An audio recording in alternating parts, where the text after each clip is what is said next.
All right. Hello, everybody. So we're going to conclude today our 2020 Code of Ethics and Professional Conduct. We went through Canons 1 all the way through 6, but there is a little bit of information here left.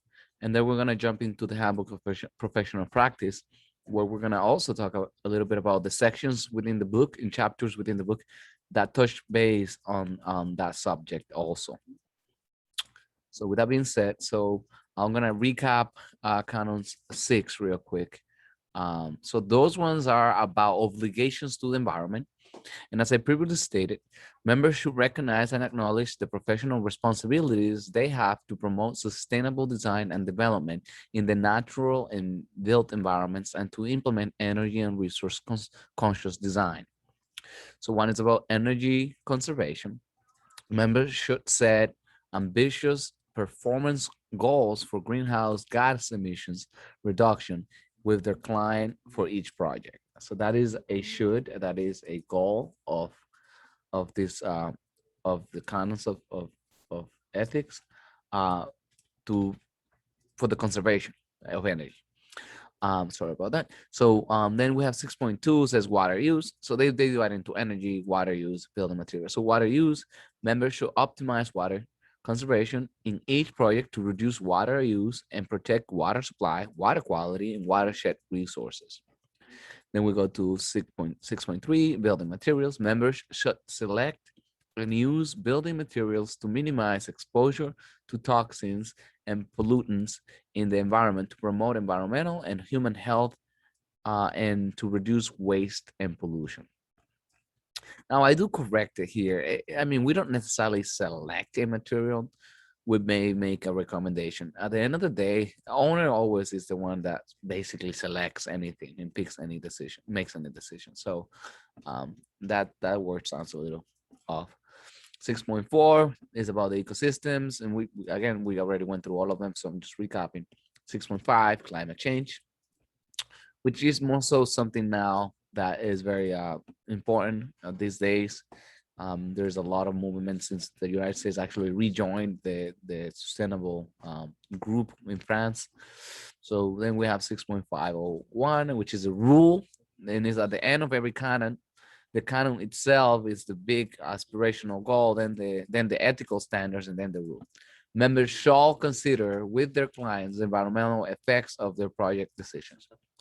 And it's very, very specific and broad at the same time. But this is the one that gets enforced, okay? Then it says rules of application, enforcement, and amendment. The Code of Ethics and Professional Conduct applies to the professional activities of all members of the AIA.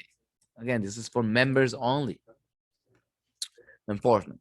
The bylaws of the Institute state procedures for the enforcement of the Code of Ethics and Professional Conduct. Such procedures uh, provide that one, enforcement of the code is administered through the National Ethics Council appointed by the AIA Board of Directors.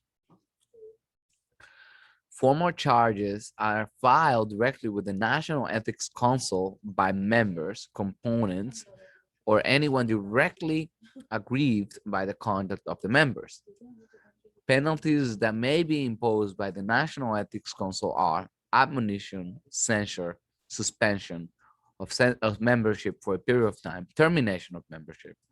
Appeal procedures are available. All proceedings are confidential, as is the imposition of an admonishment. However, all other penalties shall be made public. I mean, to some extent, it's a little bit of an embarrassment when you get called out by them. It becomes, everybody knows about it. Enforcement of rules 4.101 and 4.202 refer to and support enforcement of other rules. A violation of rules 4.101 and 4.202 cannot be established without proof of a permanent violation of at least one other rule. Then it says amendment. The Code of Ethics and Professional Conduct may be amended by the convention of the Institute under the same procedures as are necessary to amend the Institute bylaws.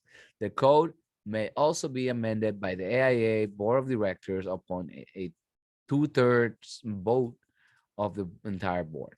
This is the 2020 edition. This copy of the code of ethics is current and as of December 10, 2020. Contact the, again, they have to disclose what section of the code we're dealing with, right? And then in the handbook, so that concludes the AIA canons. But the handbook has a section on page 3, and that's really the beginning right there. History of the AIA codes of ethics. It talks about that. Limitations imposed by antitrust law. Prior positions no longer in the code. They talk about the things that have changed. The structure, which we already spoke about. The National Ethics Council, which is something we also mentioned, that those are the ones that basically um, evaluate the case, right? Um, and these are all of those sections.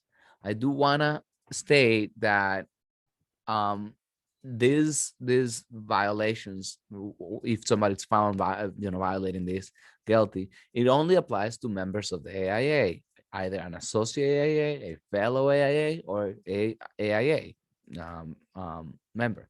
So these all apply to that. Now, it is a good rule of thumb to actually follow through those, even if you're not a licensed architect, or if you know even a student that has the associate AIA, or a person that has the associate AIA, whichever the case may be, because this sets up the standard for how we work, the standard of care, the standard of the profession in general. So this talks about the appeals, the votes, common complaints.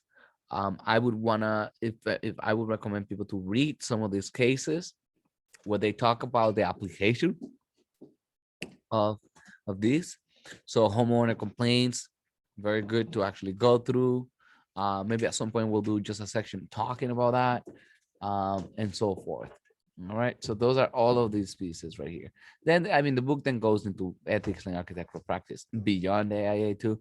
But this section, like I said, the pages I mentioned before should be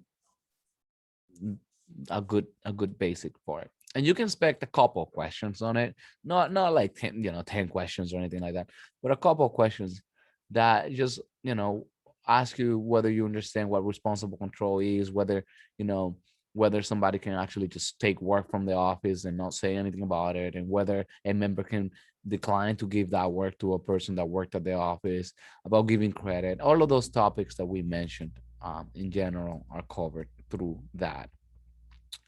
And again, it's really a good rule of thumb. There are things that you will find in here that are not necessarily on the actual codes, because they're explaining it here. um I like this one now that I'm talking about it. Advertising, I always tell people that the IA doesn't say that you can't do it, but people don't do it. Honestly, people don't advertise like over the media. So the AIA says the AIA's code does not prohibit advertising of personal services. The code does not contain provisions that could be violated in the context of advertising, however, such as making false statements or failing to properly credit other participants in a project. So most people don't advertise. I guess it's just something that doesn't happen. I don't have a good reason.